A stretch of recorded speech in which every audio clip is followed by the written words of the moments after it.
માંડવીના કેટીશા રોડ ઉપર આવેલ દુકાનની એસીમાં શોર્ટ સર્કિટથી આખી દુકાન ભસ્મીભૂત થઈ. વેપારીને આર્થિક રીતે મોટું નુકસાન થયું.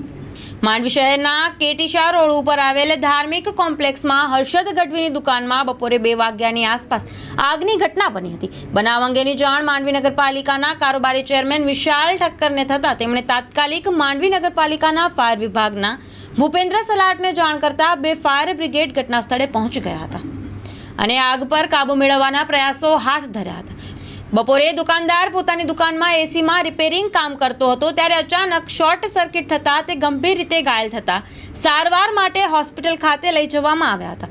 ગોઝારી ઘટનામાં આખી દુકાન ખાક થઈ ગઈ હતી. આ ઘટનાને પગલે આજુબાજુના વેપારીઓમાં ભયનો માહોલ ફેલાયો હતો અને તમામ માલ ભસ્મીભૂત થઈ ગયો હતો. આગના બનાવને કારણે ભૂપેન્દ્ર સલાટે જીબીના નાયબ ઇજનેર તૃપ્તિબેન મકવાણાને જાણ કરતા ત્વરિત વીજ પુરવઠો બંધ કરાવાયો હતો. વીજ પુરવઠાની ટીમને ઘટના સ્થળે મોકલી હતી અને બપોરના સમયે હોય બજારમાં ટ્રાફિક જામ ન થાય તે માટે માંડવી પોલીસ સ્ટેશનના લીલાભાઈ રબારી, દિલીપભાઈ ડામોર, મનુજી ઠાકોર, વશરામભાઈ પટેલ, મયુરધ્વજસિંહ ઝાલા, મેહુલ જોશી, અનુપભાઈ કાપડી, ભાવિકભાઈ કોઠારી, કિરણભાઈ ચૌધરી, રામભાઈ નાથાણ, પ્રેમજીભાઈ બારવાડા બંદોબસ્ત માટે તૈનાત રહ્યા હતા.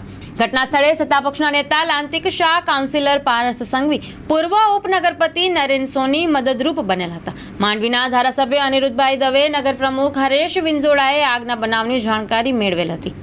ફાયર વિભાગના ભૂપેન્દ્ર સલાટ, ભીમજી ફુફલ, અરવિંદ ડાભી, હસન ચાકી, કનૈયા ગઢવી, કમલેશ કોલી, પાર્થ શાહ, ભરત ડાંગેરા, વિનીત ગોર, જયેશ ભેદા વગેરે આગ પર કાબુ મેળવવા સહયોગી રહ્યા હતા.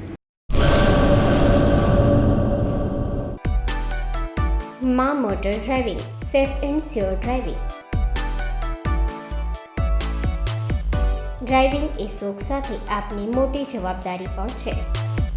અમારા ઇન્સ્ટ્રક્ટર દ્વારા સચોટ અને સરળ માર્ગદર્શન. આપની રોજની તાલીમની માહિતી મેળવીને શું અધુરાશ છે એના ઉપર પૂરું ફોકસ કરાય છે.